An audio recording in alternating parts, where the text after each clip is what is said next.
काजी फाइज ईसा साहब तशरीफ़ लाए हैं। मैं उनसे गुजारिश करूंगा कि वो अपने अफकार से नवाजें।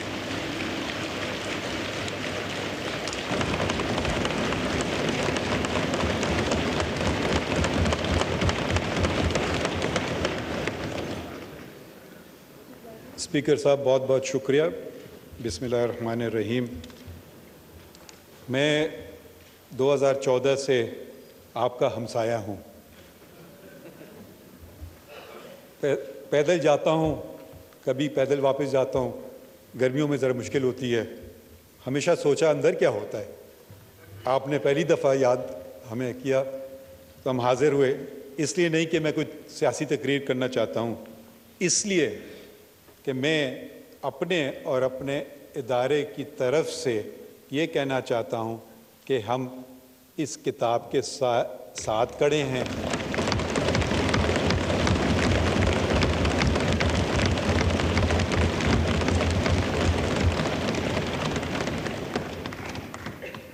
अल्लाह के साए के बाद इस किताब का साया हमारे सर पे है।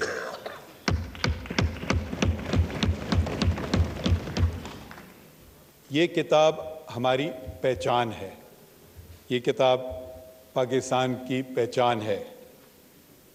ये किताब पाकिस्तान के जो उस वक्त के डायरेक्टली इलेक्टेड रिप्रेजेंटेटिव्स थे, उन्होंने यूनानिमसली इसको पे वोट किया। कोई नेगेटिव वोट नहीं था। एब्सटेंशंस मेरे ख्याल में शायद 4 थे। तो इसकी जो अहमियत है उसको हमें पहचानना चाहिए और उस पर हमें अमल करना चाहिए।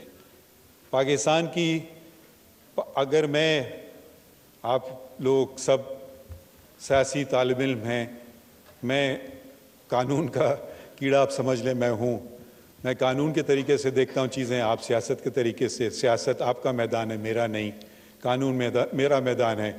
आप तबसरे कर सकते हैं, तनकीद भी हम पे कर सकते हैं और तनकीद हमने सुनी भी, मगर जो हम हल्फ उठाते हैं, जो मैंने हल्फ एक दफ़ा नहीं 2 दफ़ा उठाया, एक चीफ जस्टिस के नाते बलूचिस्तान के, उस वक्त जब बलूचिस्तान में काफ़ी मुश्किलात थे तो मुझे वहाँ बुलाया गया और आपको जैसे पर्सनल स्टोरीज़ लोग बताते हैं कि मुझे उस वक्त के चीफ जस्टिस ने याद किया था। उस ज़माने में जुडिशल कमीशन ऑफ पाकिस्तान नहीं होता था, तो वो अपॉइंटमेंट ऑफ जजेस दूसरे तरीके से होता था, पुराने तरीके से।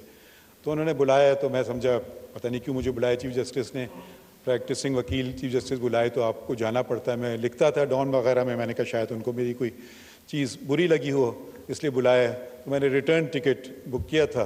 तो यहाँ मालूम है जी आप बलूचिस्तान चले जाएँ। भाई क्यों कि आप वहाँ हमारा एक आइनी बहरान है और आप चीफ जस्टिस। मैंने कहा शुक्रिया, मगर बहुत शुक्रिया, मगर आपने मुझे समझा कि मैं इस काबिल हूँ।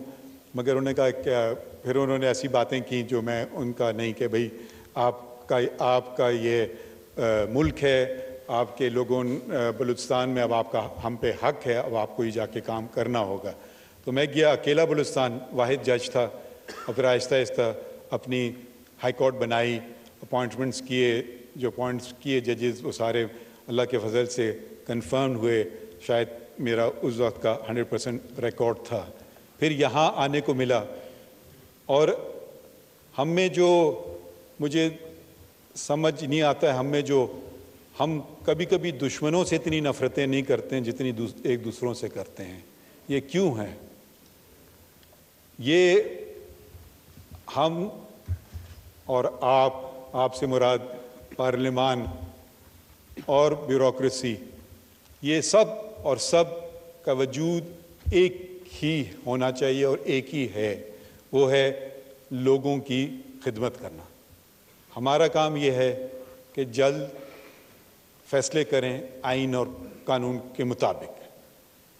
आपका काम है ऐसे कवानीन बनाएं जो लोगों के लिए बेहतर हों, और एग्जीक्यूटिव का काम यह है कि वो जो कानून बनाई जाए और जो हुकूमत वक्त है उसकी पॉलिसीज़ को वो बेहतर तरीके से अदा करें। ये मैं ज़रा सा आपसे मैंने आने से पहले पूछा था कि यहाँ कोई ऐसी सियासी बातें तो नहीं होंगी, तो आपने मुझे कहा नहीं, आइन की बातें होंगी सिर्फ मगर बहुत सारी सियासी बातें हो गई और मैं खैर इनका फ्रीडम ऑफ राइट है, वो भी यही आइन देता है, तो मैं उनको कुछ नहीं कहता हूँ। इसका ये मतलब नहीं है कि मैं इनसे एग्री करता हूँ, ये मैं वजाहत करना चाहता हूँ। शायद कल इन्हीं लोगों का केस आएंगे और शायद उनके ख़िलाफ़ फैसले होंगे और शायद वो मेरे ख़िलाफ़ ये बातें करें, तो मैं सिर्फ ये कहना वजाहत करना चाह रहा हूँ। मैं आया था, आइन की गोल्डन जुबली थी आज, ये जश्न है, ये हमारा मुल्क 25 साल तक कायदे आज़म मोहम्मद अली जिन्ना, और मुझे फ़ख्र है कि मेरे वालिद central working committee of the all India Muslim league, जिसके 19 सिर्फ रुकन थे, उसमें बलूचिस्तान से वो वाहिद रुकन थे। वो बलूचिस्तान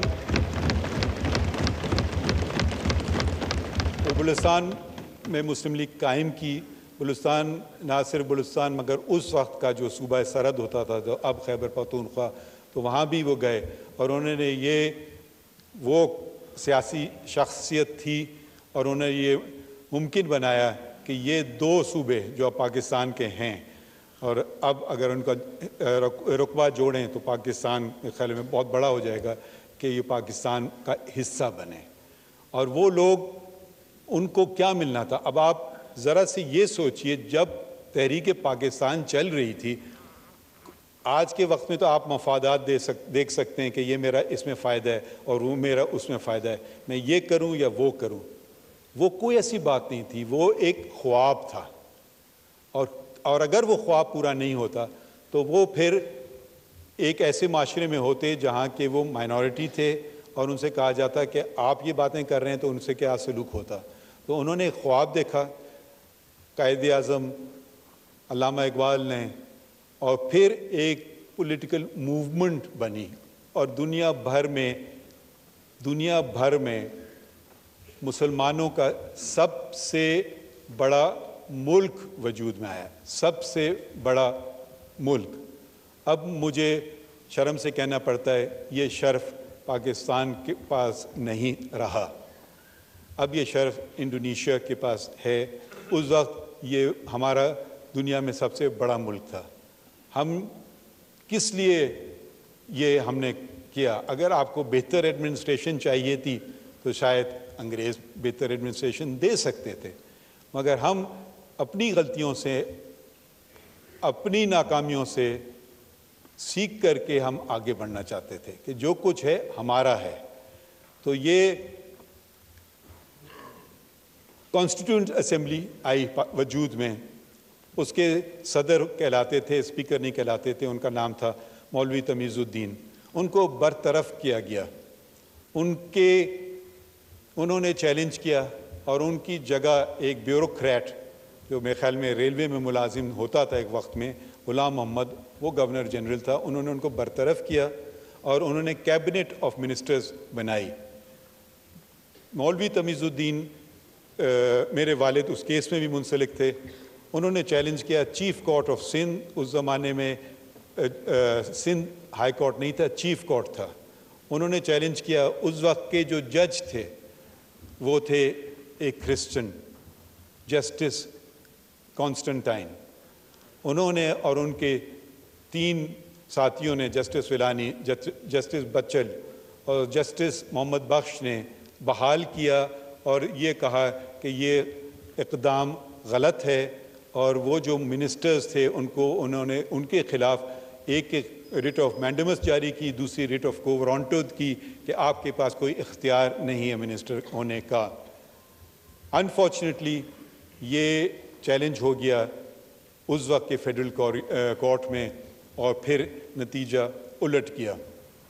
उस वक्त भी एक जज थे और ताज्जुब की बात यह है, वो जज भी क्रिश्चियन थे, जस्टिस कॉर्नेलियस, वो शायद माइनॉरिटी में थे। उनका जजमेंट पढ़ें तो उन्होंने इस्लाम की बात की, और मेजॉरिटी जजमेंट पढ़ें तो उन्होंने कहा कि जी मलका है, इंग्लिस्तान की जो मलका है उसके ताबे। तो ये तजाद जो हम देखते आए हैं, तो हमें देखना चाहिए कि हम ये लफ्ज़ इस्तेमाल करते हैं माइनॉरिटीज़ का, ये मुझे पसंद नहीं है। वो बराबर के शहरी हैं और उनका बहुत बड़ा हिस्सा है। एक और शख्स थे जिनका मुझे बहुत फ़ख्र है, जिनका ताल्लुक़ मेरे सूबे से था, दोराब पटेल। वो एक पारसी साहब थे। जब जबरन ओथ लेने को कहा गया जज साहिबान को, तो उन्होंने इनकार कर दिया।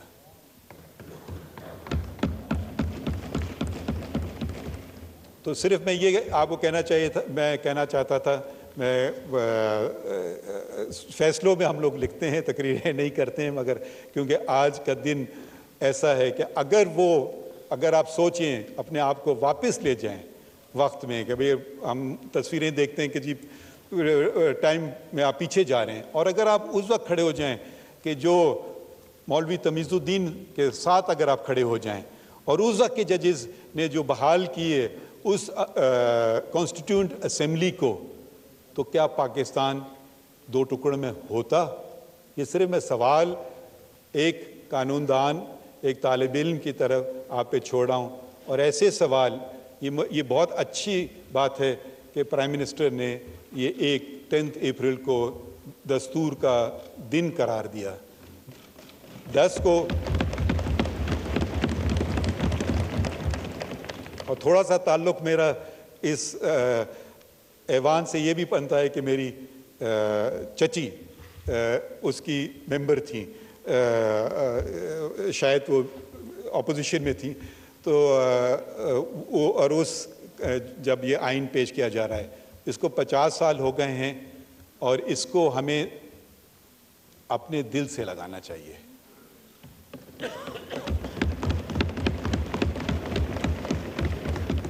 इसलिए नहीं कि इसमें मेरी तनख्वाह गारंटीड है, मगर इसलिए क्योंकि इसमें लोगों के बुनियादी हकूक़ का तज़किरा है। सबसे अहम बात इस आइन में जो है वो लोगों के बुनियादी हकूक़। ये भी एक रेजोल्यूशन पेश हुआ जो मेरे ख्याल में बहुत अच्छा है कि वो आइन को हम अपने स्कूल में पढ़ाते नहीं हैं। मेरी अहलिया वो टीचर थी और एक अमेरिकन स्कूल में, तो वो अमेरिकन सिलेबस पढ़ाते थे, और वो छोटे छोटे बच्चों को अमेरिकन कॉन्स्टिट्यूशन के मुतालिक, और मॉक इलेक्शंस हो रहे हैं क्लास में, उनका इंतखाबी निशान वो एक का घोड़ा, एक का हाथी, दूसरे का गधा, रिपब्लिकन्स और डेमोक्रेट्स। तो उस उम्र से वो, अच्छा ये आइन होता है, ये वोट होता है, इसका मतलब क्या होता है। और जब लोग ये बात समझ जाएंगे तो वो समझेंगे कि हमारे हाथ में इस रियासत की लगाम है। और जब ये लोग समझ लेंगे तो फिर लोग, कोई आदमी अपनी अच्छाई सोचता है, अपनी बुराई नहीं सोचता है। इस आइन में बहुत खूबसूरत चीज़ें हैं। फंडामेंटल राइट्स में ऐसी फंडामेंटल राइट्स हैं जो बहुत सारे दुनिया के दूसरे मुल्कों में नहीं हैं। मसलन right of information, article 19A। Freedom of press तो 19 है। फ्रीडम ऑफ प्रेस की भी बात देखें, ये वही कि लियाकत अली ख़ान ने जब 1948 में declaration of human rights sign किया, उसमें वही शिक थी, आर्टिकल 19, वही शिक हमारे आइन में है। और कुरान शरीफ की एक आयत भी है, और उसके ऊपर 19। मैं उस पर उधर नहीं जाऊंगा, बस मैं आप लोगों का शुक्रिया अदा करना चाहता हूं, और मैं अपने इदारे की तरफ से ये कहना चाहता हूं कि हम भी आइन के मुहाफ़िज़ हैं। आप सब ने और मैंने भी ये हल्फ लिया है कि I shall protect, defend the constitution of Pakistan. और अगर मैं ये ना कर पाऊँ तो आप बिल्कुल मुझ पे हर किस्म की क्रिटिसिज्म कर सकते हैं। जहाँ तक मैं आप ये वजाहत दोबारा करना चाहता हूँ कि जो सियासी बातें इधर की गई, मेरा उनसे कोई ताल्लुक़ नहीं। और शायद ये जो बुरा ना माने हम बैठे हुए हैं, हो सकता है ये कहें, या हो सकता है आप कल कहें कि आपको बुलाए भी, फिर भी हमारे ख़िलाफ़ आपने फ़ैसला किया। तो मैं आपसे माज़रत चाहता हूँ और बहुत बहुत शुक्रिया कहना चाहता हूँ, क्योंकि दूसरे जज साहिबान शायद मसरूफ़ थे, ना आ सकें, तो मैं बस शुक्रिया अदा करना चाहता हूँ कि आपने हमें याद किया। शुक्रिया जी।